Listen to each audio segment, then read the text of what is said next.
Hello everyone, this is Gorax. Today I'm going to show you the leaked new heroes, but I also have their skills. So if you want to see what they do, please stay and watch. We'll go over the legendary heroes in this video. I'll cover the epic ones in the next video as well. All this information is from the official DragonHeir website, however it's been in Chinese, so I had to translate it using Google Chrome, and we'll see the first hero here.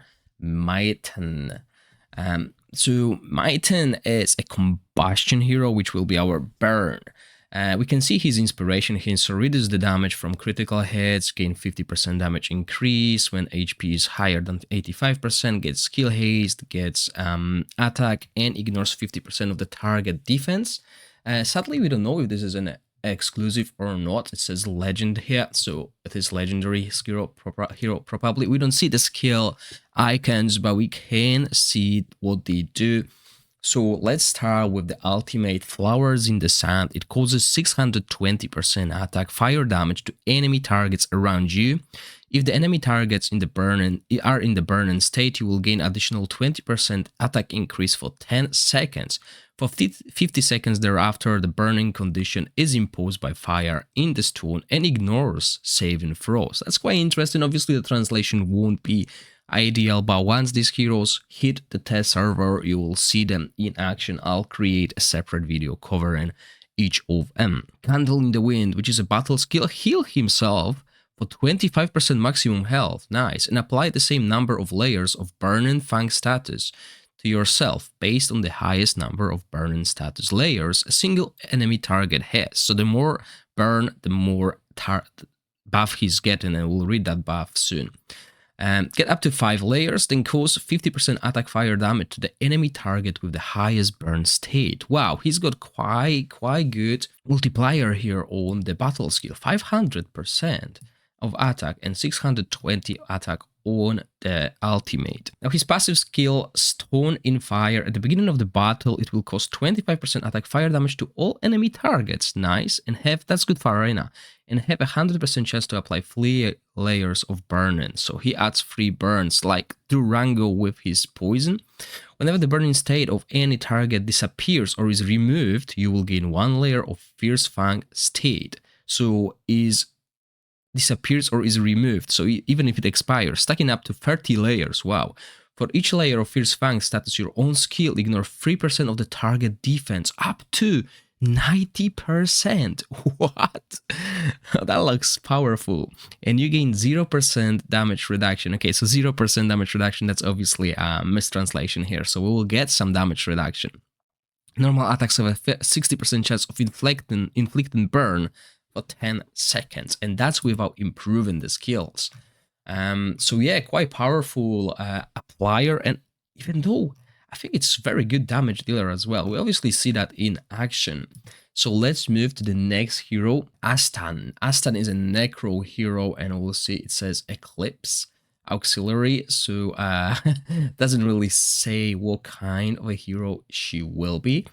So when under the control effects, the damage received is reduced when receiving single damage exceeding 20%, increase own power, skill haste, focus, and duration of debuffs, and control applies.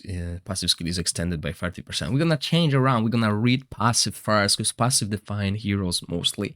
So at the beginning of the battle, there is a 100% probability of inflicting a 10-second silent state on the nearest enemy target, stealing 30% of the target's life and 30% of the target defense. Wow. And 50% of the stolen attributes are transferred to the friendly target with the highest attack except itself.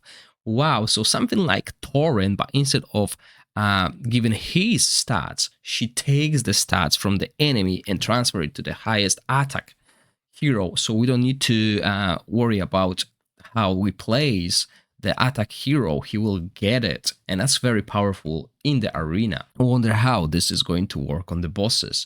Now we go to the combat skill, which will be the battle skill. Causes 310% attack necrotic damage to enemy targets within the range, and has 50% chance of inflicting a stun.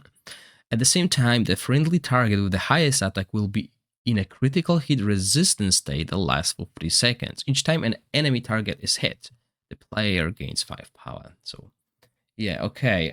So it looks like it might be Shadow. Yeah, because power, I would assume summons. Oh, it's summon. Summon a field. No, it's just a field.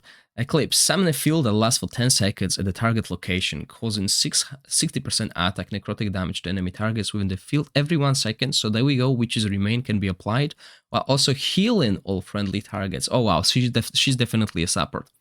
3 maximum health. When an enemy target within the area obtains a buff state, there is a 40% probability of replacing the buff status with a random debuff status. So yeah, she's definitely a healer. Support, very powerful though. She sounds very, very powerful. I'll definitely want to get someone like that for my shadow team. Folly's Beta, Waver, Melee, Legend, Freezing. Okay, so she's probably Frost, as we can see here.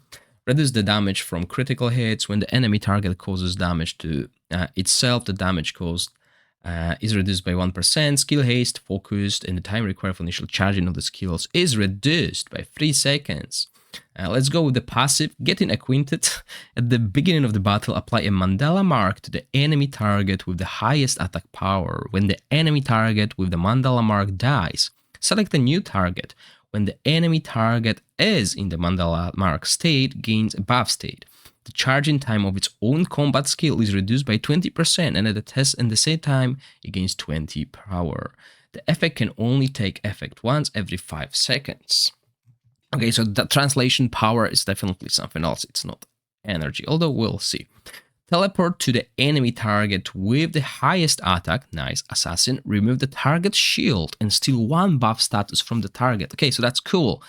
You steal the buff, which means you remove it and apply it to yourself. And cost 200% attack and comprehension. So looks like enlightenment. This effect ignores the target 100% saving throw. When hitting a frozen target, the shield will be stolen. So I think saving throw, that means like resistance in our case. So yeah, quite interesting. Don't even think about escaping. Wow.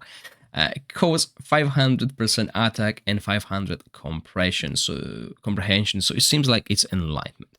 Freezing damage to enemy targets within the range and has a 75% chance of inflicting a freezing state lasting 5 seconds. The effect ignores the target's 20%, I would say, resistance. When an enemy target in a frozen state dies, block resurrection will be applied. Okay, cool. PvP hero, there we go. Moving on to the next hero. So we got Perseus, one that looks amazing. So it's Melee, Legend, Eclipse. Which will be a necrotic, I believe.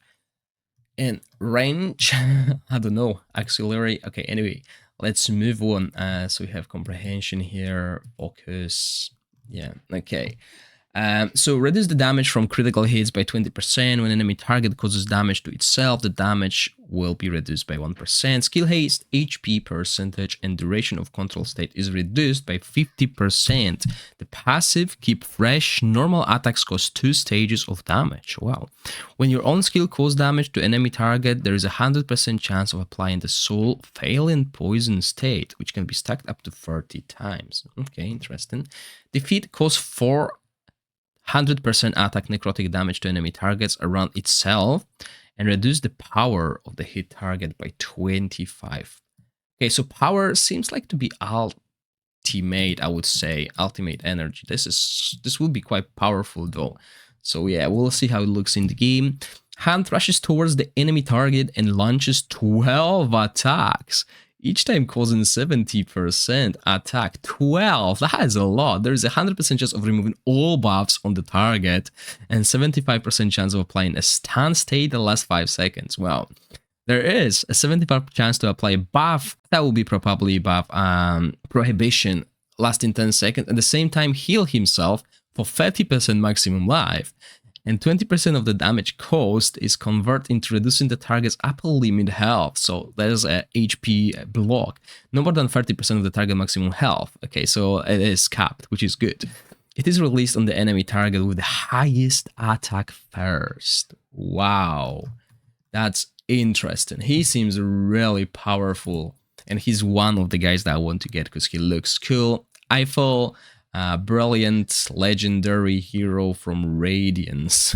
Brilliant. Okay, so let's see how brilliant he is. The number of times needed to cause and receive that damage to summon a clone. Ooh, okay, so he's summoning clones. And finally, some good inspiration. When your own health is below 60%, heal himself. The duration of buffs and debuffs increased by 50%. HP percent increase in the maximum number of clones on the field at the same time is changed to 7. Okay, that's a lot of clones. Every time the self and clone cause or receive 15 damage, they will enter an irremovable invisible state for 3 seconds and summon a clone at the same time. A clone is summoned at the beginning of the battle and up to 5 clones can exist on the field at the same time. Very interesting. Okay, very interesting mechanic with the clones. Let's see what they do. Place a clone around the enemy target with the highest attack, and with this clone as the center, it will cause 300 attack radiant damage to surrounding enemy targets and have a 100% chance of applying a taunt state. Oh wow, nice. Leap to the target area, causing 640% radiant damage to enemy targets within the range and having 75% chance of applying a level 2 attack penalty. At the same time, he gains level 2 attack speed that lasts for 10 seconds and strengthens his normal attacks for 12 seconds. During this period, his normal attacks will cause 75% like radiant damage and maximum health for himself and all clones. Okay, so looks interesting. It looks like an aura guy though. So we'll see how good he is. I think those heroes so far seems like a little bit PvP oriented. We've been there. We looked at PvP-oriented heroes and they were really good in PvE as well. So yeah, the dancer here, Calavera, Toxin. So we got poison hero here. Well, Toxin is a poison. So we'll see. I think she was a support. Looking at the ads. When receiving damage exceeding 20% of one's maximum health in a single time, there's a 50% chance of removing own debuff states. When treating a target with health value below 50%. Continuous recovery, which is our recovery over time, will be applied. Skill haste, HP percent, and when in control state, there's 50% chance to be immune to that control state. Love puzzle. When you release a skill, an illusion will be briefly generated on the spot. The illusion will follow you to cast spells and produce additional effects. Again, interesting mechanic.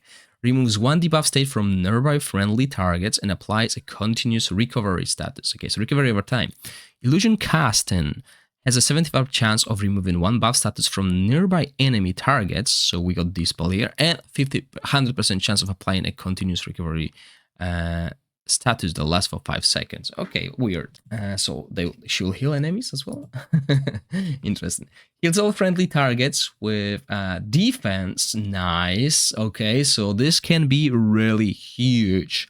That defense scaling that we have on Garius may be really, really huge. It might work in similar fashion. It applies level 1 defense increase that lasts for 10 seconds. Illusion casting will cause attack poison damage to all enemy targets and has a 100% chance of applying a level 2 reduction status. Okay, I don't know what that is, but we'll see more about it once the heroes get released. And we got Shara, a Sun Dancer, Aura hero. Damage dealt to shielded target is increased by 20%. Gain 50% damage increase when own HP is higher than 85. Crit hit rate, crit damage, attack, and ignore defense. That's all very offensive. This looks really powerful. If you see a hero with all of that, that means this hero is meant to deal damage, and we'll see how much she can.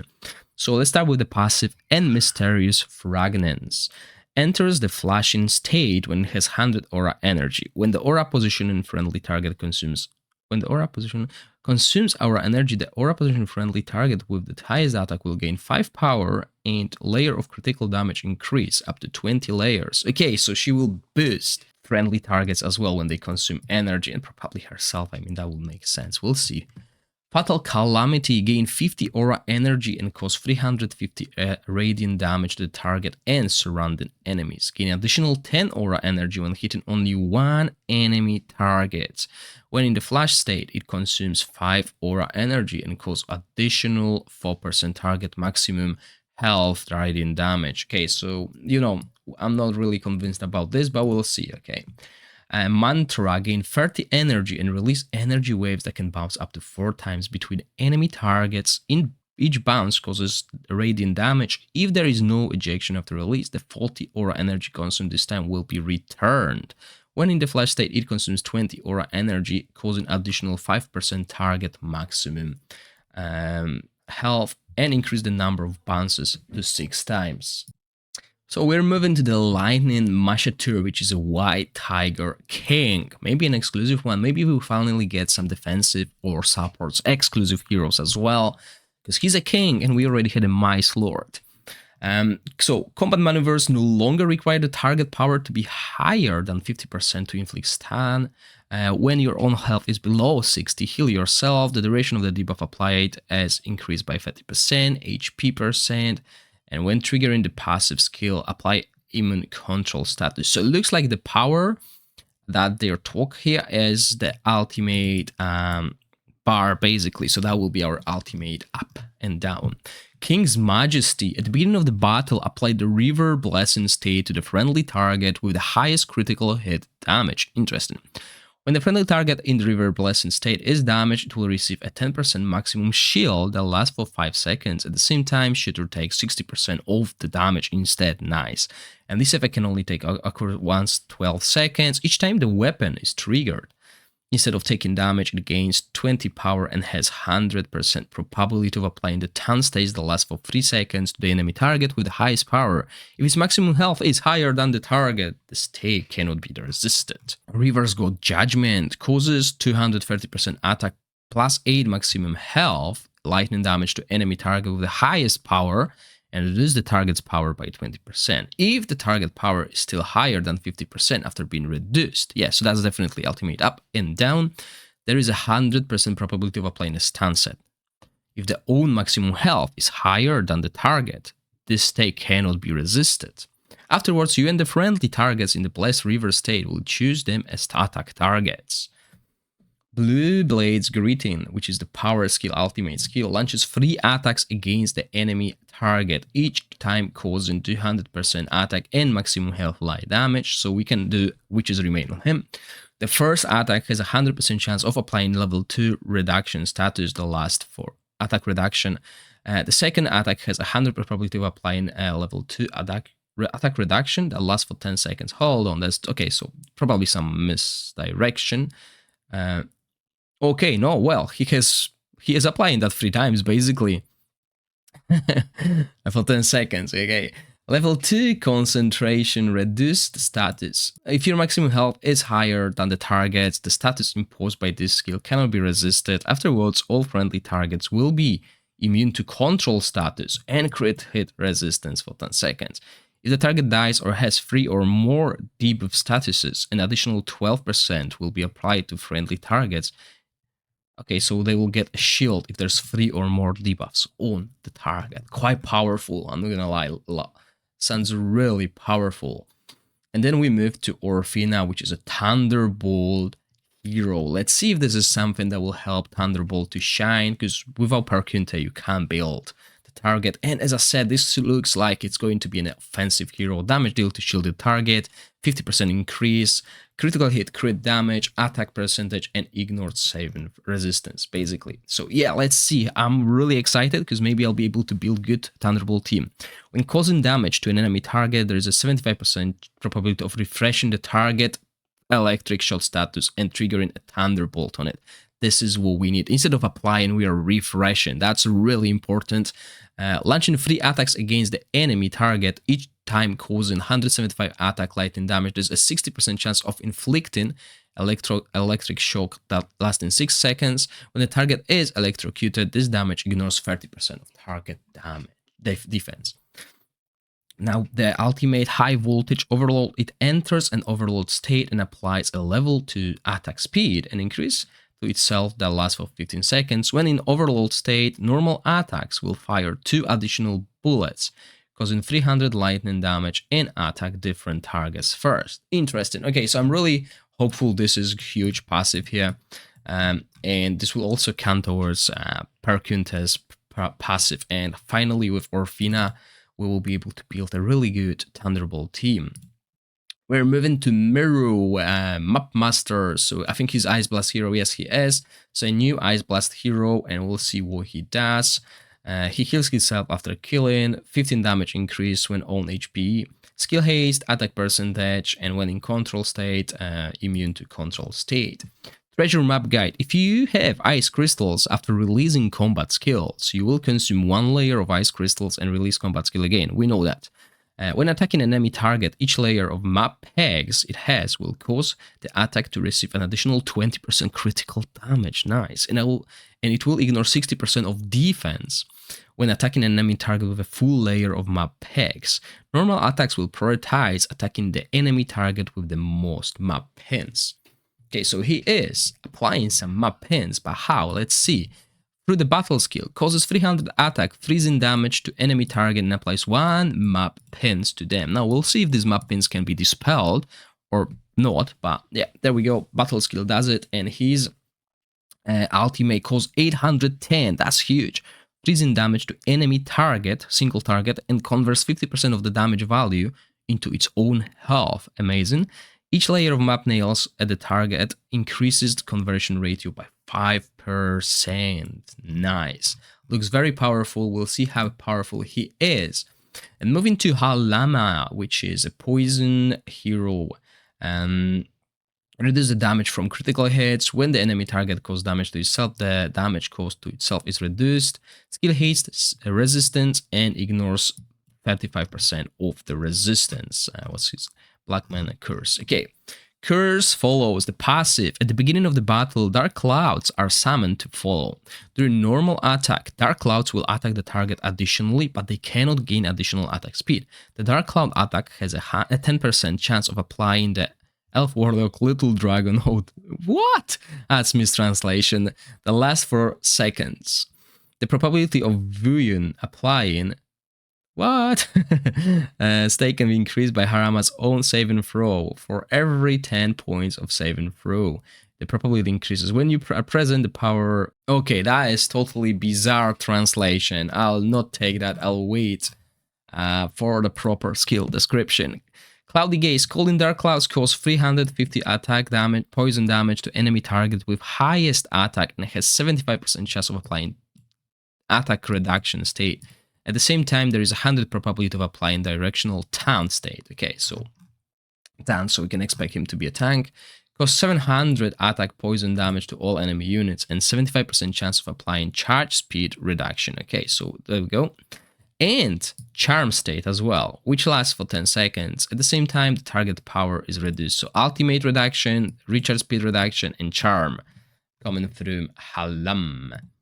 We move to the last legendary hero that I'm going to cover in this video, but I think my favorite, Pike Sittin, Black Flame. So this is a burn hero.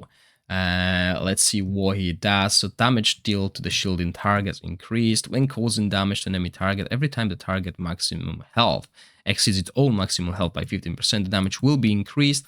Comprehension, attack 30, and resistance reduction. Let's go with the passive War Ghost.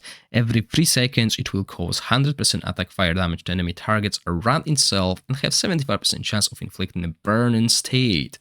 Whenever any target is put in the burning state, it will apply the fighting state to itself with a maximum of 20 layers. When it has 20 layers, it will apply 20 layers of the fighting state to all burning friendly targets. Okay, all burn friendly targets. Good. Cool. Cost 240 attack and 3000 comprehension. So yeah, enlightenment, definitely. We're gonna build him with enlightenment. Fire damage to enemy targets around you. When hitting a burning target, the charging time is reduced by 50%. That's interesting. That means we'll be constantly using this skill. Demonic Flame causes 450 attack fire damage to all enemy targets and 75% probability of applying burning state. When hitting a target in a burning state, it will cause additional 600 damage. So yeah, as you can see, we don't really need to apply a lot of stacks. We will just use one and does additional damage. So this is the last hero that I'll cover in this video. Please let me know in the comment section which one is your favorite, which one you're looking forward to pulling, and which one seems the most OP. I hope you enjoyed the video. If you do, please click the like button and consider subscribing to my channel. As always, thank you for watching, stay safe, bye!